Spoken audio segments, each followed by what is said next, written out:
Karibu sana katika kipindi chako cha Afya Bora na Kipato Imara kutokea hapa Afya Bora. Mbele yako ni Professional Wellness Consultant, mtaalam na mshauri juu ya changamoto za magonjwa yasiyo ya kuambukiza, yani non-communicable diseases. Siku ya leo tutaenda kujua nini maana ya pressure na zipi sababu zinazomfanya mtu aweze kupata pressure na yapi ni madhara ya pressure. Kulingana na mujibu wa takwimu ya Shirika la Afya Duniani, zaidi ya 90 mpaka 95 ya changamoto zinazoongoza duniani kuweza kusababisha vifo vingi sana ni changamoto hii ya pressure. Tutaenda kujua pressure ni nini. Pressure ni hali ya kiwango cha damu kushindwa kuwa vizuri kutokana na afya ya moyo kutokuwa vizuri. Yaani moyo kushindwa kutoa kiwango stahiki cha mzunguko halisi wa damu, yaani diastolic na systolic. Hapa tunazungumzia mzunguko wa damu usioeleweka. Sasa hii ni changamoto ambayo inaongoza duniani kwa sasa hivi kusababisha madhara makubwa sana. Lakini zipo aina baadhi ya pressure.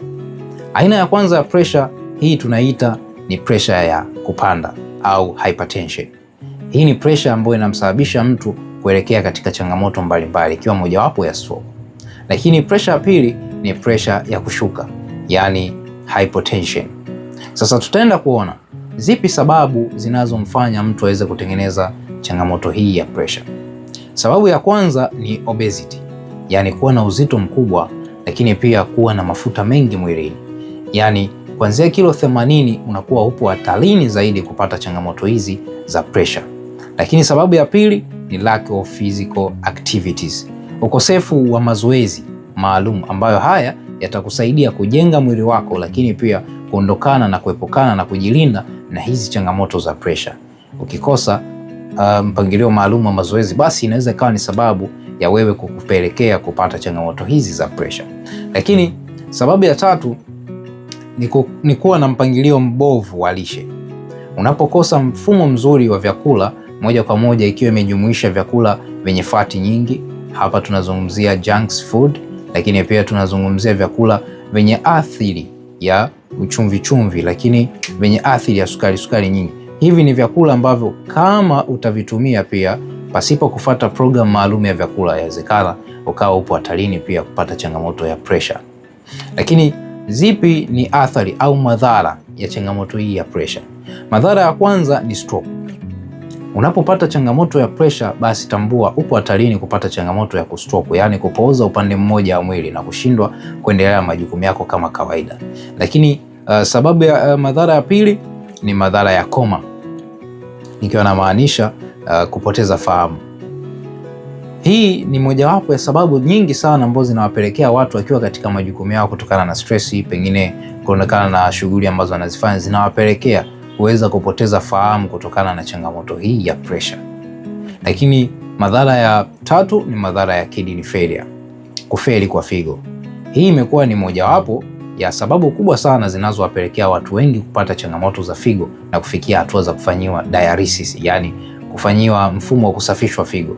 Sasa hizi ni changamoto ambazo kama zitachelewa kutibiwa mapema, yawezekana mtu akapata changamoto hii katika muda mrefu, nikiwa namaanisha kuanzia range ya miaka 5 mpaka miaka 10 na kuendelea. Sasa zipo hali ambazo zinaweza zikamfanya mtu huyu akapata matokeo na akaondokana na hizi changamoto kupitia program maalum ya mazoezi, ambayo hii itaenda kumsaidia yeye kurecover na kuboresha mfumo wake wa mwili ili kujilinda na changamoto hizi za pressure. Lakini kitu cha pili ni program maalum ya vyakula, ambayo hii akipatiwa na akisaidiwa, basi inaweza ikawa ni sababu ya kumfanya yeye kulinda juu ya hii changamoto na akakaa vizuri. Lakini sababu ya tatu ambayo inaweza ikamsaidia huyo mtu kuweza kukaa vizuri, basi ni kupata program maalum ya tibarishe, ambazo hizi zitaenda kuwa ni sababu mojawapo ya kumboreshea afya yake, lakini pia kumlinda juu ya changamoto ya hii pressure. Kwa zipo hatua kadhaa kubwa tatu, endapo kama mtu ataweza kuzizingatia, basi anaweza akawa yupo nje na kupata changamoto hizi za pressure kwa zaidi ya 99% mpaka 100%. Wewe unastahili kupata furaha ya maisha yako, lakini pili, wewe unategemewa na sisi pia tunakutegemea kama jamii. Hatutokubali uweze kupoteza maisha, lakini pia kupoteza furaha yako kutokana na changamoto hii ya pressure. Mbele yako ni professional wellness consultant kutokea hapa Afya Bora Kipato Imara, Dr. Jackson. Nipo tayari na kukushauri na kukupatia elimu juu ya hii hali ambayo unaipitia, lakini pia kukupatia mfumo mzuri wa tiba ambao utaweza kukusaidia kuondokana na hii hali ya pressure. Wewe ni mtu mmoja wapo wa watu ambao wanastahili kuishi maisha yenye furaha, maisha mazuri, maisha yenye uhuru. Sio mtu ambaye utakuwa na maisha ambayo yanakufanya uendelee kupitia wakati mgumu sana. Basi upo tayari kuweza kupata maelekezo, unaweza kanipigia kupitia hiyo namba hapo, namba zangu, ili niweze kukusaidia kwa haraka zaidi. Unaweza kutupigia simu zetu hapo ili niweze kukupatia huduma hii kwa haraka, lakini unaweza kugusa pia kupitia ukurasa wetu wa www.afyabora.kipatoimara.com. Hii itaweza kuwa ni msaada kuweza kukufanya uweze kupata elimu juu ya hizi changamoto, lakini pia kupata hii huduma kwa haraka zaidi. Karibu sana niweze kukusaidia